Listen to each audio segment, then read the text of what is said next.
అందరికీ నమస్కారం అండి. ఎలా ఉన్నారండి? అందరూ బాగుండాలని, అందులో నేను ఉండాలని కోరుకుంటున్నాను. వేటగాడు పక్షులను పట్టుకోవాలనుకున్నప్పుడు ఏం చేస్తాడండి? పక్షులు ఎక్కువగా ఉన్న ప్రదేశాన్ని ఎంచుకొని అక్కడ కొంత ధాన్యాన్ని చిలకరిస్తాడు. ఆ ధాన్యాన్ని చూసిన పక్షులు ఆహారం కోసం అక్కడ వాలిపోతాయి.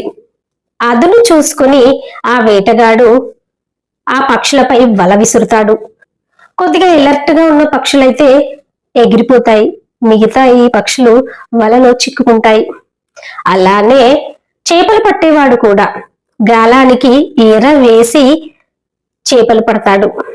అలాగే ఒక దొంగను పట్టుకోవాలంటే కూడా పోలీసులు పక్కా ప్లాన్ వేసి ఆ దొంగను పట్టుకుంటారండి. అలాంటి తరహాలోనే ఒక సంఘటన జరిగిందండి. అదేంటంటే పూర్వకాలంలో ఒక రాజ్యము సిరి సంపదలతో ఆ రాజ్యంలోని ప్రజలందరూ ఆనందంగా జీవనం కొనసాగిస్తున్నారు. ఆ సమయంలో సడన్ గా ఏం జరిగిందో ఏమో తెలియదు కానీ ఆ రాజ్యంలో ఒక వ్యక్తి దొంగతనాలు చేయడం స్టార్ట్ చేశాడు. ఆ విషయం తెలిసిన రాజుగారు సేనాధిపతితో కలిసి ఆ దొంగను పట్టుకోవడానికి చాలా ప్రయత్నాలు చేశాడు. కానీ రాజుగారి ప్రయత్నాలు విఫలమయ్యాయి.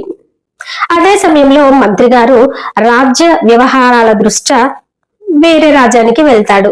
ఈ విషయం తెలుసుకున్న మంత్రి గారు హుటాహుటిన రాజ్యానికి తిరిగి వస్తారు. ఇక మంత్రి రాజు వద్దకు వెళ్లి, మహారాజా 4 రోజులు గడివివ్వండి, ఆ దొంగను నేను పట్టుకొని మీ ముందు హాజరుపరుస్తానండి అని చెప్తాడు. ఇక 4వ రోజు ఉదయాన్నే మంత్రి ఒక వ్యక్తిని తాళ్లతో గట్టిగా కట్టి రాజ్యసభలో రాజు ముందు హాజరుపరుచుతాడు. వీడేనండి మన రాజ్యంలో దొంగతనాలు చేస్తున్న గజ దొంగ, వీడు రాత్రి మా ఇంటికి దొంగతనానికి వచ్చాడండి, దొరికిపోయాడు అంటూ మంత్రి గారు రాజుకి తెలియజేశాడు. ఇక దొంగ కూడా తను చేసిన నేరం ఒప్పుకొని రాజు ముందు సరెండర్ అయిపోతాడు. ఇక ఆ సమయంలో రాజ్యసభలో ఉన్న కొంతమంది వ్యక్తులు ఏమన్నారంటే, వీళ్ళని తల తీసేయండి రాజుగారు అని రాజుగారికి సలహా ఇచ్చారు. మరికొంతమంది అయితే వీడికి యావజ్జీవ కారాగార శిక్ష వేయండి అంటూ రాజుగారికి సలహాలు ఇచ్చారు. అదే సమయంలో మంత్రి లేచి నిలబడి, మహారాజా వీడిని రాజ్య బహిష్కరణ చేయండి, వీడు మన శత్రు రాజ్యాలకి వెళ్ళి అక్కడ వాళ్ళకి మనశ్శాంతి లేకుండా అరాచకాలు సృష్టిస్తాడు, అది మనకు మంచిదే కదా అంటూ రాజుగారికి సలహా ఇస్తాడు మంత్రి. ఆ సలహా నచ్చిన రాజుగారు ఆ దొంగకి రాజ్య బహిష్కరణ శిక్ష విధిస్తాడు. మంత్రి గారు దారి ఖర్చుల నిమిత్తము ఆ దొంగకి కొన్ని బంగారు నాణాలు ఇస్తాడు. ఆ విషయాన్ని ఊరంతా చాటింపు చేయిస్తాడు మంత్రి. ఇక ఆ దొంగ ఆ బంగారు నాణాలు తీసుకుని ఆ ఊరు పొరిబేల దాటి కొంత దూరం వెళ్తాడు. ఆ సమయంలో ఆ దొంగను ఒక వ్యక్తి కలిసి, ఎవరు నువ్వు అని అడుగుతాడు. నేను గజ దొంగను అని చెప్తాడు. అబద్ధం, నేను అసలు గజ దొంగను, రాజుగారిచ్చిన బంగారు నాణాలు నాకు చెందవలసినవి అంటూ ఆ వ్యక్తి ఆ దొంగ దగ్గర బంగారు నాణాలు లాక్కోబోతాడు.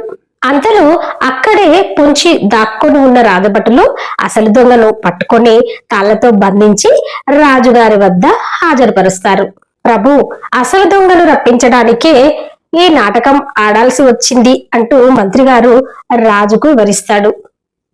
ఇందాక తాళ్లతో కట్టించి తీసుకొచ్చిన వ్యక్తి మా దగ్గరి బంధువండి అని చెప్తాడు. మంత్రి యొక్క తెలివితేటలను తెలుసుకుని అసలైన దొంగను గుర్తించి తీసుకొచ్చిన మంత్రిని రాజు ప్రశంసిస్తాడు.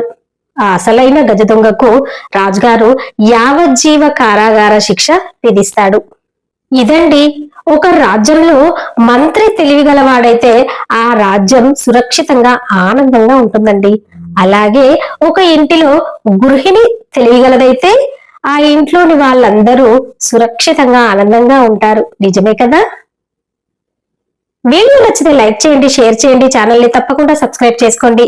అలాగే మరవకుండా బెల్ బటన్ నొక్కి పెట్టండి ఫ్రెండ్స్. అప్పుడే నేను చేసే ప్రతి వీడియో మీ మొబైల్ కి నోటిఫికేషన్ రూపంలో వస్తుంది.